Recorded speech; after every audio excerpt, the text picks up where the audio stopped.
Hey everybody, hope you guys healthy and safe. So I'm in Samsung's briefing room right now, and I have here the brand new Galaxy Z Fold 7 and the Galaxy Z Flip 7. Now, the star of the show this year is the Z Fold 7 because when you look at it, you can see immediately where the upgrades are. This is by far the thinnest and lightest foldable phone that Samsung's ever released. Now, I have to add a caveat. If you're someone who are used to seeing Chinese foldable phones like from Honor or Oppo recently, then you're probably already used to very light and thin foldable phones.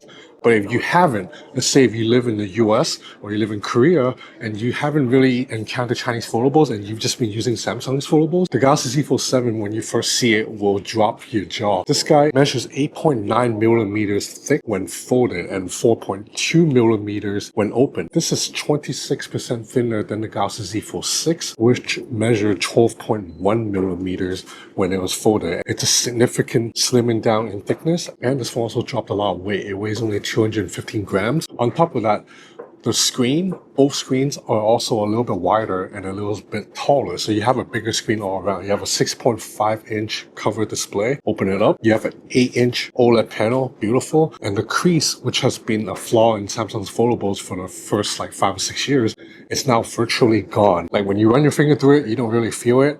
And again, you have to look at the screen from a drastically off angle to see the crease. Otherwise, if you look at it straight up, you don't see the crease at all, and it is a beautiful panel. But then, of course, I do have to add that all these physical improvements, they are not new if you are used to seeing Chinese foldables, because foldables like Oppo's Fine N series or Honor's Magic V series, they've been thin with a very faint crease for a few years now. So in a sense, Samsung's really just playing catch up here.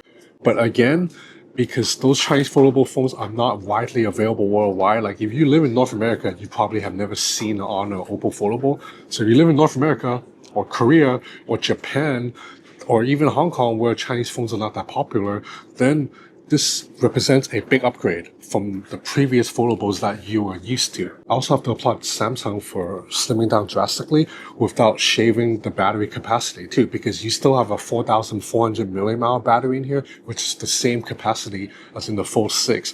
Now, once again, if you compare to Chinese foldables, then just about everybody else has a bigger battery than the Fold 7. But if you look at just Samsung's foldables, it is impressive that they kept the battery capacity the same. And as someone who used the Fold 6 quite a lot, I can say that the 4,400 milliamp cell, even though it's a little bit small on the spec sheet, it's actually enough to power this phone all day. But like a typical work day, you're gonna finish the day with 20-25% battery left, at least going by my experience with the Fold 6. The Fold 7 may actually be better because you have the Qualcomm Snapdragon 8 Elite chip in here, which is more efficient than last year's Snapdragon 8 Gen 3 that was in the Fold 6. I mean, Qualcomm's naming scheme is completely confusing me, man. So anyway, the newest and best chip in Android is in this foldable. However, Samsung did have to make some compromises by slimming down this much. You now lose the ability to use an S Pen. So this phone does not support an S Pen at all. And on top of that, you also see that the under display selfie camera, it's gone. Now this selfie camera is just a typical hole punch.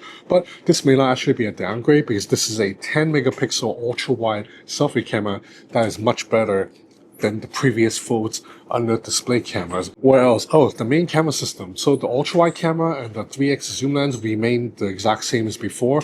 So a 12 megapixel ultra wide and a 10 megapixel zoom lens. But the main camera upgraded to a 200 megapixel shooter. Probably the same sensor used in the Fold 6 Special Edition that I tested 6 months ago. And because it's so pixel dense at 200 megapixel, it will allow you to do a pretty clean 2x in sensor crop too. So the camera system here, I don't expect it to be the best among all foldable phones, but I'm pretty sure it's very solid and capable all around. And again, if you have never used a Chinese foldable phones and you're just coming from Samsung, this again is a big upgrade over the Galaxy Z Fold 6. On the software front, this phone runs on the latest version of Android, One UI on top. Animations are smooth. Everything is very typical Samsung One UI. Some of the UI elements have been improved to take advantage of the larger screen. Like for example, if you're doing generative AI photo editing, you can now see two photos side by side with the before and after. Samsung's best-in-class suite of AI features are all here, support for Gemini Live, sketch to image, all that is here. Although sketch to image may be a little bit hard to use now because you don't have an S Pen here anymore. So ultimately, is the Fold 7 a big upgrade? Again, it depends on your perspective. If you are someone who have only seen Samsung foldables, this represents a major jump, and I'm pretty sure you're going to want one if you have been a fan of Samsung's Fold series in the past.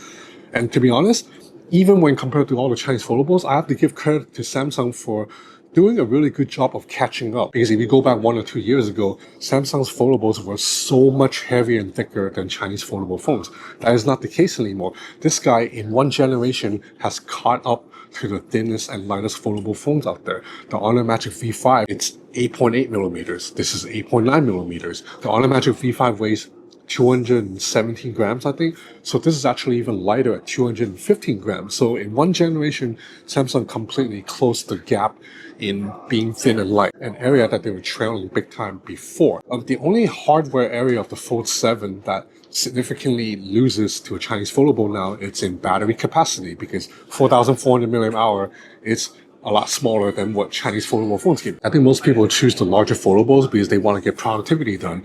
If you're someone who do use your tech products for productivity a lot, I have a product from today's video sponsor, Viaim, that should up your productivity game quite a lot. So this is the Viaim RecDot, a set of AI-powered wireless earbuds that can be your all-in-one business meeting companion. These earbuds, in addition to playing audio, can record high-quality audio. These earbuds can do live recording, meaning record my immediate surroundings. So if I'm in a meeting with multiple people, it can record our conversation. Or the earbuds can record whatever is coming through the phone, whether it's a phone call or a video call via Zoom or WhatsApp. Once you record the video, you can jump into Viaim's companion app, and the app can intelligently transcribe the audio or translate the voice recording into another language. If you're wearing the earbuds while watching a video, you can even have live transcription, meaning live captions from the video, and you can convert that to another language. Viaim's AI can also summarize long recordings. So let's say you record a 1-hour meeting.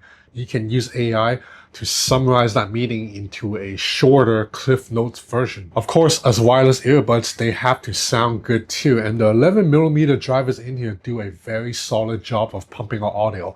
And you have active noise cancellation. That's pretty respectable. If you're interested in this guy, I have a link in the description down below. Now back to the Samsung foldables. Okay, next up, I have the Galaxy Z Flip 7 here. So the upgrades for this year is relatively small, and you can see it right off the bat. It is right here. A significantly larger cover display. You no longer have a little bit of a cutout right here. Instead, it stretches the entire half of the phone. But again, if you're someone who have seen other flip phones from Motorola or from Xiaomi or from Oppo, this is not new. Other phones have been offering this.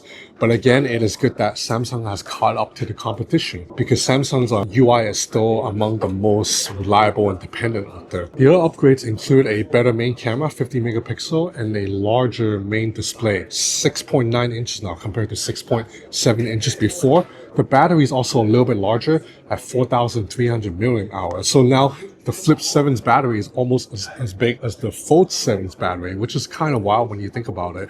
This is still a very lightweight phone at 188 grams, but it is feeling a little bit thick now at 13.1 millimeters compared to the Fold 7, which is quite a bit thinner. The outer display looks beautiful, and it is also now a 120 hertz display. Previously it was 60 hertz, so you have parity now between the outer panel and the main screen. Now there are 3 official colors for each of these devices. For the Fold 7, I have this silver color, and there's also a dark blue and a black color, which looks very nice. There's also an online exclusive lime color that you have to order online. On the Flip, you have this black color, which I think looks very stealthy, a red color, and a blue color. I think both of these phones look really good, but clearly the Fold 7 is the star of the show this year. Now, this is just a very quick hands-on, obviously. I'm filming at a very noisy and crowded briefing area. I should get my hands on a review unit pretty soon. So maybe in a week or so, expect a full review from me on both of these guys. Probably the Fold 7 first, because I'm a large foldable type of guy. So I'm gonna do a full review, test out the cameras, compare against other foldables. So expect that video soonish. As of now, this is my first look hands-on of Samsung's newest foldable phones. That's about it for now, man. I have a lot more content coming, so please stay tuned. Thanks for watching.